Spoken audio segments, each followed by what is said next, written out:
तो direct indirect के जो कुछ नियम थे वो लास्ट की क्लास में पढ़ लिए थे, उनको एक बार रिवाइज कर देता हूं, ध्यान से सुन लो एक बार, ठीक है, और फिर बात करते हैं आगे।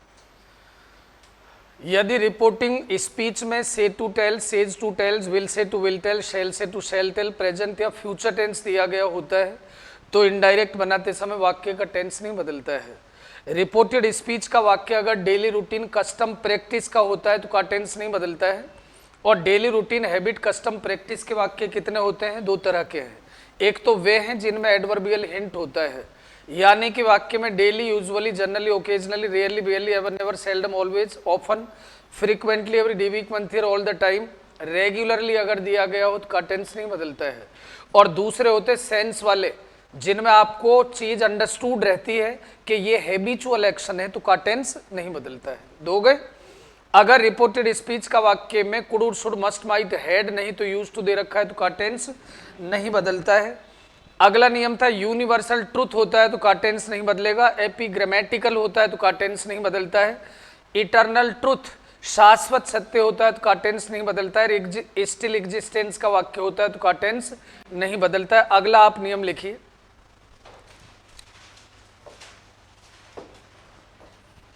8 नंबर डालें और नियम लिखें। लिखो, यदि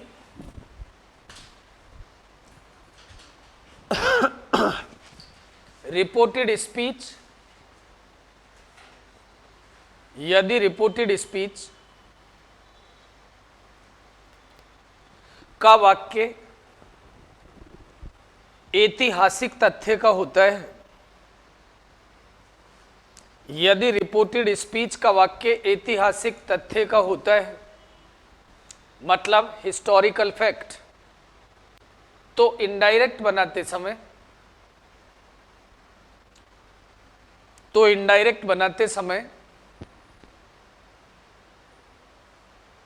वाक्य का टेंस नहीं बदलता है।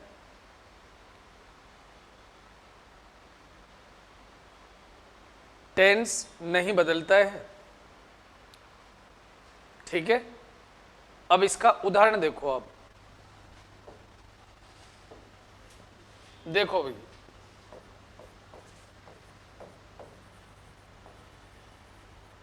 The teacher said to the students, बराबर।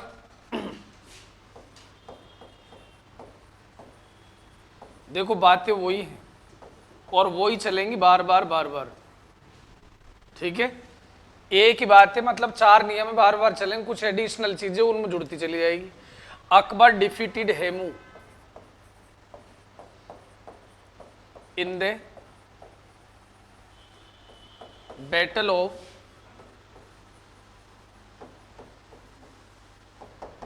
ठीक है। शुरू से देखो आप,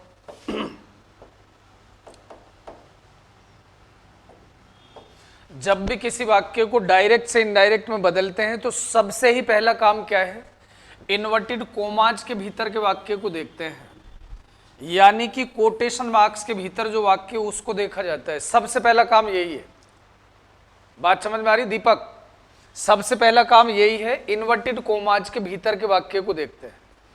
अब इन्वर्टेड कोमाज के भीतर का वाक्य जनरली बाद में आता है, लेकिन अगर इसको उठा के पहले बिठा दिया जाए तो इनडायरेक्ट की बनावट पे इसका कोई प्रभाव नहीं पड़ता है। अंदर का वाक्य सब्जेक्ट से प्रारंभ है। हमको कैसे पता लगा ये ही सब्जेक्ट है? तो वाक्य में आप वर्ब को देखते हैं, वर्ब के तुरंत पहले का सारा आइटम, चाहे वो एक शब्द हो चाहे कई सारे शब्दों का समूह, उसको हम क्या बोलते हैं? उस वर्ब का सब्जेक्ट।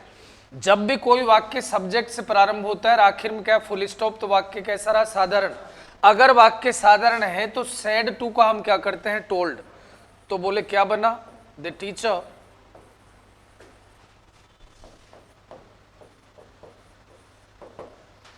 टोल्ड द स्टूडेंट्स, बराबर। चूंकि वाक्य साधारण है तो जोड़ते किससे हैं? दैट्स। अब अगर प्रोनाउन होता तो उसका तो नियम है अपने पास, पहला पर्सन है तो सब्जेक्ट में, सेकंड है तो ऑब्जेक्ट में, थर्ड है तो नो चेंज। लेकिन चूंकि नाउन दे रखा है तो नाउन अगर दे रखा है तो ज्यों का त्यों उतार दो। तो बोलो ये क्या रहा? अकबर। नियम ये कहता है कि अगर वर्ब की सेकंड फॉर्म आती है तो को देख करके हेड थर्ड बनाओगे। अब भाई पास्ट के 4 टेंस से पहला तीसरे में, दूसरा चौथे में, तो ये किस में आया? पहले में, पहला तीसरे में, तीसरा का मतलब हेड थर्ड। लेकिन टेंस नहीं बदलेगा, बोले डिफीटेड का डिफीटेड ही लिखा जाएगा, बाकी कोई चीज बदलने वाली इसमें है नहीं। In the battle of Panipat, ये लो। तो ये बातें हमने पहले लास्ट क्लास में देखी कि जब भी डायरेक्ट को इनडायरेक्ट में कन्वर्ट किया जाता है तो कोमा और कोटेशन मार्क्स, बोले मार्क्स ऑफ पंक्चुएशन, मतलब कौन से? इन्वर्टेड कोमास, इनको हटा दिया जाता है और वाक्य के एंड में हर हाल में फुल स्टॉप लगाया जाता है। एक तो ये बात ध्यान रखनी, जितने भी मार्क्स ऑफ पंक्चुएशन होते हैं, विराम चिन्ह, ये सारे इन्वर्टेड कोमाज के भीतर ही आते हैं। दो बात। और इनडायरेक्ट बनाते हैं तो टेंस केवल फाइनाइट वर्ब का बदलता है, यानी कि उस वर्ब का जो सब्जेक्ट के का बैठती तुरंत बाद में। इसके अलावा जितनी वर्ब जाएंगी वो सारी की सारी कैसी है? अनचेंज्ड।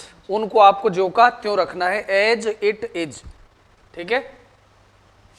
और वाक्य देखो,